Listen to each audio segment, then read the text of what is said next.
Let's talk about the assessment of developmental writing. One really great way to assess writing is to use a portfolio approach. A portfolio assessment is really helpful when what you're interested in or the intervention method that you're using produces some kind of tangible outcome. And writing is a perfect example of that. So for example, for elementary school children, you can collect samples of things like story or narrative writing. As kids get older in school, they'll be expected to do expository writing, so non-narrative samples of various kinds. And as the demands of the curriculum change, your portfolio can reflect that. Within your portfolio and within your writing samples, you can do some measures of executive function within the writing task. So examples are if you set it up so that you can have written records of the kind of planning work that the child does while they put their writing together, that can serve as a record of their executive functions. You can analyze writing on textual, linguistics, and orthographic levels. So at the level of the text, you can look at the text grammars we talked about as an example. Linguistically, you can look at vocabulary and sentence structures that are used. And orthographic, you can look at spelling and spelling patterns. What are some ways of assessing text generation? Well, you might think about how much is being produced. And you can do a writing analysis that does something like the total number of words that are used or the sentences that are used. You can also look at things like what is the number of different words used, and that's supposed to get at something to do with how flexibly a child can use their vocabulary to express themselves in writing. There are other kind of measures you can look at that get at text generation, things like word choice. So is the child using creative and interesting words to capture their meaning? You can look at clauses and sentence length, so things that get at grammar or syntax. And you can look at coherence.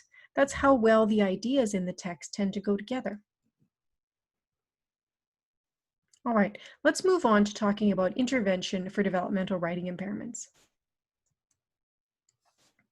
If you're interested in working on spelling, what might you do? Your target selection will be very careful. So for example, you're going to target words that are within the curriculum. Why? So they're functional, so they'll make sense and have a purpose. You're going to look at what the child is interested in. So words that they might like to use in their writing would be important. Words attempted that were in error. So thinking about what are words that the child wanted to use that they made mistakes on. Those could be good targets, functional targets for spelling. And words that target errors that they may have patterns in. So if there's a certain spelling pattern that they tend to have difficulty with, you might select words that would help them work on that pattern. Remember that when you're teaching spelling, the goal is not to teach all the possible words that the child wants to spell. That's not really how we learn to spell. The goal is to learn strategies for spelling and rules. So that'll affect the broadest number of words that the person wants to be able to spell. Children with learning disabilities might benefit from multisensory input. So thinking about ways that they can play with letters and words outside of actually just writing. An example that's really commonly used in schools is something called wiki sticks. And they are pieces of more or less wax string, really, that kids can use to form words and then use them to spell things out. Other early methods are things like using letters cut out of sandpaper so that they have a texture to them, or making letters and words out of Play-Doh. You can work on word analysis and sorting tasks. So if you're interested in helping kids to recognize patterns in words, you may have a variety of words with some different spelling patterns and have the child sort them into those spelling pattern categories. Spell checkers are pretty interesting. So they can be helpful, but for kids with learning disabilities, they might have some unexpected pitfalls. You may want to focus more on teaching children to spell phonetically rather than using the spell checker.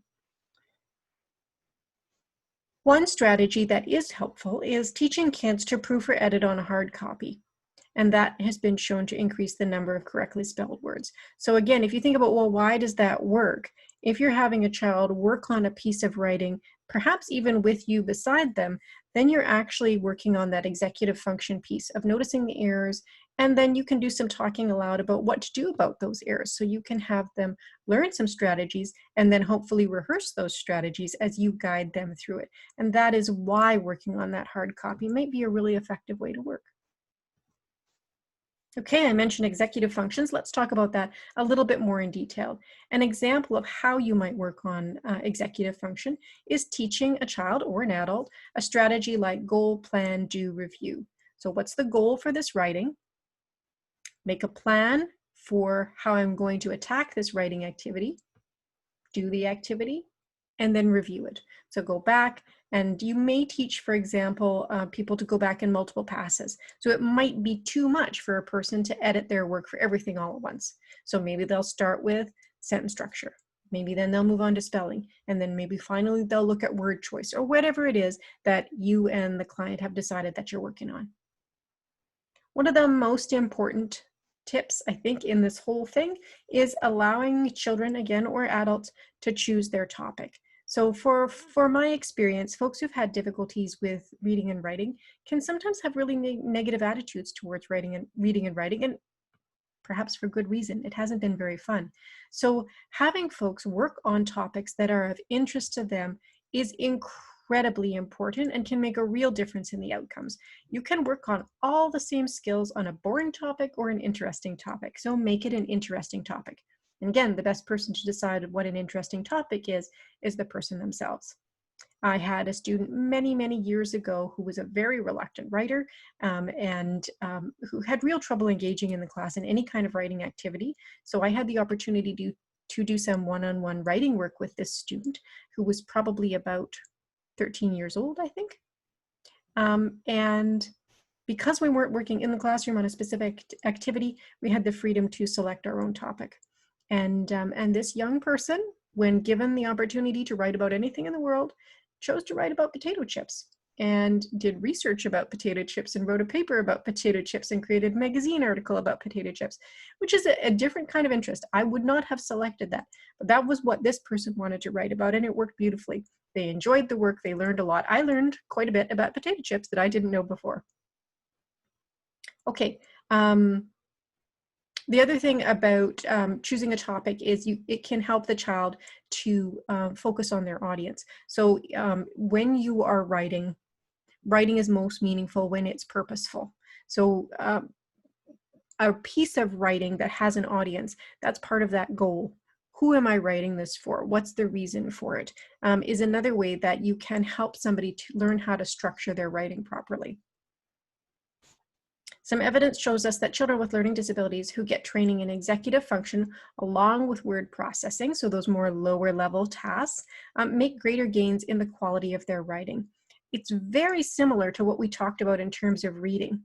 So we're working on things at two levels. We're working on things on kind of those lower level mechanics, spelling and writing and getting those words down on the page, just like in reading we talked about sounding out words and decoding. And we're also working on those higher level things, the executive functions of meaning and coherence and what is the purpose of what I'm doing. So working on both seems to work best, whether we're talking about reading or writing.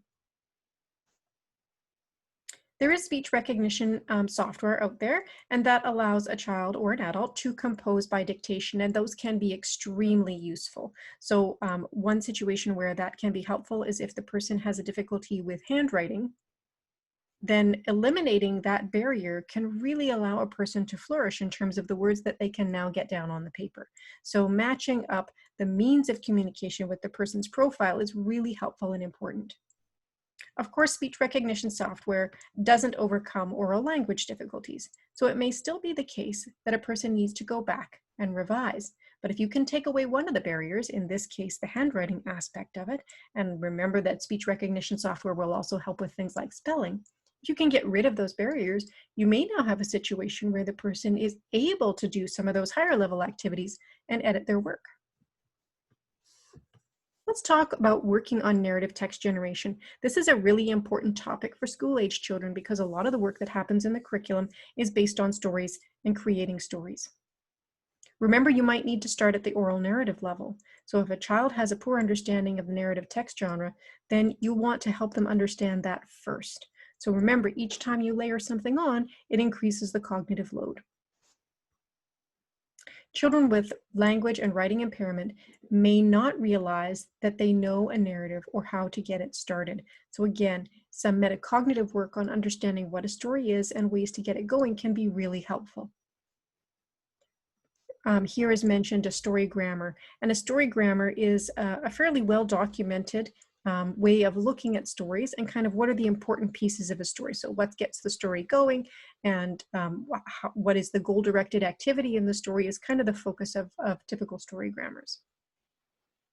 Remember that writing can be guided. So when we're working with a person, we're going to use tools like brainstorming and story guides and prompts and acronyms that help us remember things to put some structure on it. So if part of the difficulty is executive function or remembering how to make all the working pieces go together, then providing some external structures for that can be really helpful. Let's talk a little bit more about literacy in popular culture, and particularly what does it mean to be literate in the 21st century? I alluded to this really early on in this presentation, I think, when we defined literacy as reading and writing, which is true. But right now, there's a real interest in digital literacy. So much of what we do on a day-to-day basis is interacting with digital learning. So social media, the whole epidemic of fake news, and trying to help people to understand when we're looking at information online, how do we determine what is reliable information and what is not? It is a whole host of skills that are actually relatively new. When we think about, the evolution of human culture, the need for digital literacy is quite a new thing. And therefore, it's something that we don't necessarily always think of right away. And it might not be something that children are getting direct and intentional instruction in, but they probably should be. When we think about what do you need to be able to do to be successful in life, being digitally literate is really important. So that's something to think about as you move forward. If you do end up in a career where you're working on literacy, how is it being embedded in the curriculum? What's the role of social media? How are we teaching people to filter and understand material that's in a digital format? Can we determine factual from non-factual information, and so on? So it's a really large and emerging area of study and practice that I think is really exciting. And I just wanted to bring that up for us, something, on the horizon that will, I think, become more and more prevalent in our practice moving forward. So thanks so much. That's our introduction to reading and writing. Including some information about assessment and intervention and developmental difficulties. I think you'll notice we took kind of a potpourri approach, and I told you a little bit of this and a little bit of that. I've spent my entire career working in this area, so to try and distill it down to a few ideas for our lecture today is not the easiest thing. And I encourage you to consider looking at other resources if this is an area of interest for you, because it's such a broad and interesting topic. Okay, thanks so much.